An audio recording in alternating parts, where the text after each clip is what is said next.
સમાચાર ગાંધીનગરથી, જ્યાં એલઆરડી પુરુષની ભરતીમાં અન્યાય થયો છે તેવી રજૂઆત સાથે 200 થી વધુ એલઆરડી ઉમેદવારોની અટકાયત કરાઈ। ગાંધીનગર સેન્ટ્રલ વિસ્ટા ગાર્ડન ખાતેથી તેમની અટકાયત કરવામાં આવી હોવાના સમાચાર છે।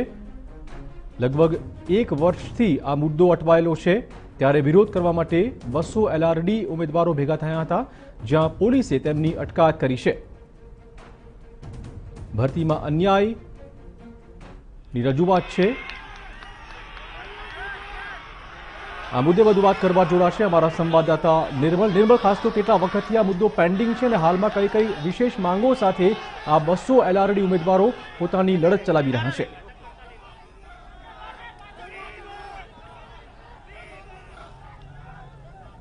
ચિરાગ, આ માંગ છેલ્લા 1 વર્ષથી ચાલી રહી છે। એવું નથી કે આજકાલમાં આ માંગ કરી છે, પરંતુ અત્યારે જે માંગ થઈ રહી છે તે ચરમસીમા પર પહોંચી છે। અત્યારે આપ દ્રશ્ય જોઈ રહ્યા છો, ગાંધીનગરના સેન્ટ્રલ વિસ્ટા ગાર્ડન ખાતેના દ્રશ્યો છે કે જ્યાં પોલીસ તમામ જે વિરોધ કરતા લોકો છે તેની અટકાયત કરી રહ્યા છે।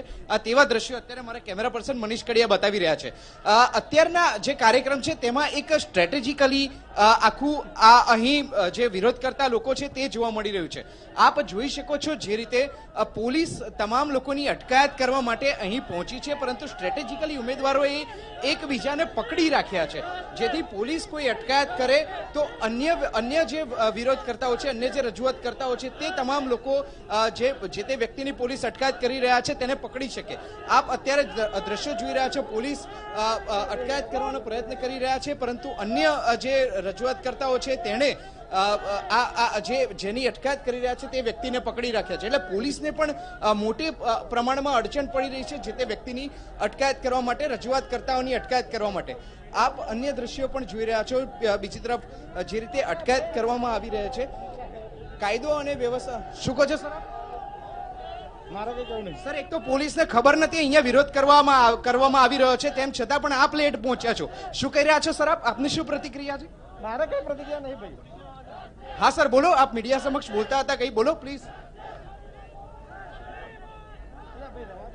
ડીએન પરમાર પીએસઆઈ જેઓ મીડિયાને પણ કામગીરી કરતા રોકી રહ્યા છે, તેમની તો ભૂલ છે। પોલીસને ખ્યાલ જ નહોતી કે અહીંયા વિરોધ કરવા આવનારા છે, તેમ છતાં પણ પોલીસ તંત્રની અહીં બેદરકારી જોવા મળી રહી છે।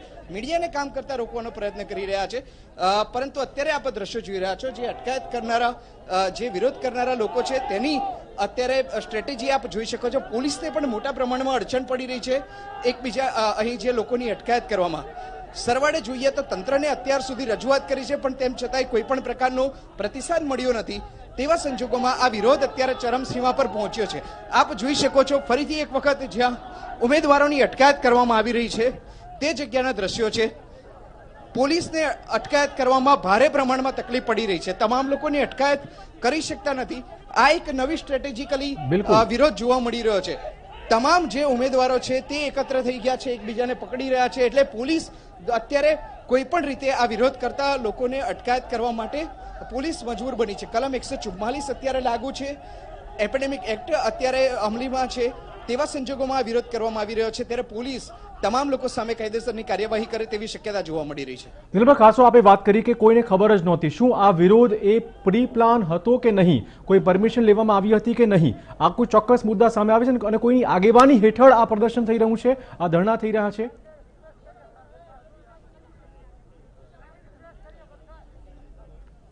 જે રીતે જાણકારી અત્યારે પ્રાપ્ત થઈ રહી છે, બિન સચિવાલયનું પેપર જ્યારે લીક થયું તે સમય દરમિયાન વિરોધ કરવામાં આવ્યો હતો। સમગ્ર વિરોધ ત્યારથી શરૂ થયો છે, પરંતુ જ્યારે મહિલા એલઆરડી ઉમેદવારો હતી તેમના દ્વારા અલગ રીતે વિરોધ કરવામાં આવ્યો। 1/8/2018નો પરિપત્ર હતો, ત્યારે જે વિરોધ કરવામાં આવ્યો હતો, ત્યારબાદથી સરકાર દ્વારા પ્રયત્ન કરી અને વિશેષ જગ્યાઓ ફાળવી અને મહિલાઓ માટે એલઆરડીની ભરતી કરવામાં આવી હતી। જે તે સમયે આ ભરતી કરવામાં આવી ત્યારે આ પુરુષ ઉમેદવારોનું એવું કહેવું છે કે તેમની સાથે અન્યાય કરવામાં આવ્યો છે, એટલે તેમની માંગ છે કે વિશેષ રીતે ફરીથી એક વખત પુરુષો માટે જગ્યા ફાળવવામાં આવે અને ત્યારબાદ તેમની પણ ભરતી કરવામાં આવે। છેલ્લા 1 વર્ષથી આ પ્રકારની માંગ ચાલી રહી છે।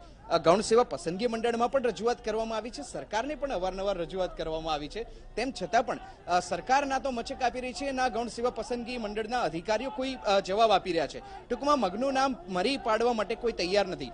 ગૌણ સેવા પસંદગી મંડળના અધ્યક્ષ જ અને ગૌણ સેવા પસંદગી મંડળના અધિકારીઓ જ કદાચ એવું ઈચ્છતા હોય કે સરકાર સામે વિરોધ કરી અને તેમની પર પ્રેશર લાવે, તેવા પ્રકારની સ્થિતિ અત્યારે એટલા માટે જોવા મળી રહી છે કેમ કે ગૌણ સેવા પસંદગી મંડળના અધિકારીઓ માત્ર ટેલિફોનિક જ વાતચીત કરી અને મીડિયાને જવાબ આપે છે, ક્યારે મીડિયા સમક્ષ આવવાનો તેવો પ્રયત્ન પણ નથી કરી રહ્યા. અને જેની જે આળસ છે, અધિકારીઓની જે આળસ છે, તંત્રની જે આળસ છે, અને તેનું જ પરિણામ આજે આ ગાંધીનગરમાં જોવા મળી રહ્યું છે. એક પ્રકારની ધમાચકડી અહીં ગાંધીનગરમાં થઈ રહી હોય તેવું લાગી રહ્યું છે. સેન્ટ્રલ વિસ્ટા ગાર્ડન અત્યારે પોલીસનો અડ્ડો થઈ ગયો છે, પોલીસ છાવણીમાં ફેરવાઈ ગયું છે, ઠેર ઠેર પોલીસ જોવા મળી રહી છે અને જે તમામ વિરોધ કરતા જે ઉમેદવારો છે તેમની અટકાયત કરી રહ્યા છે. જી ધન્યવાદ નિર્મલ, તમામ જાણકારી બદલ. તો એક વર્ષથી આ મુદ્દો પેન્ડિંગ છે, ભરતીમાં અન્યાય થયો હોવાની રજૂઆત તેમની છે, તેમની આ માંગ સ્વીકારી લેવાય તેવી તેમની રજૂઆતો છે, પરંતુ હાલમાં ગાંધીનગરમાં LRD જે ઉમેદવારો છે, પુરુષ ઉમેદવારો, તેમની અટકાયતનો દોર પોલીસે શરૂ કર્યો છે.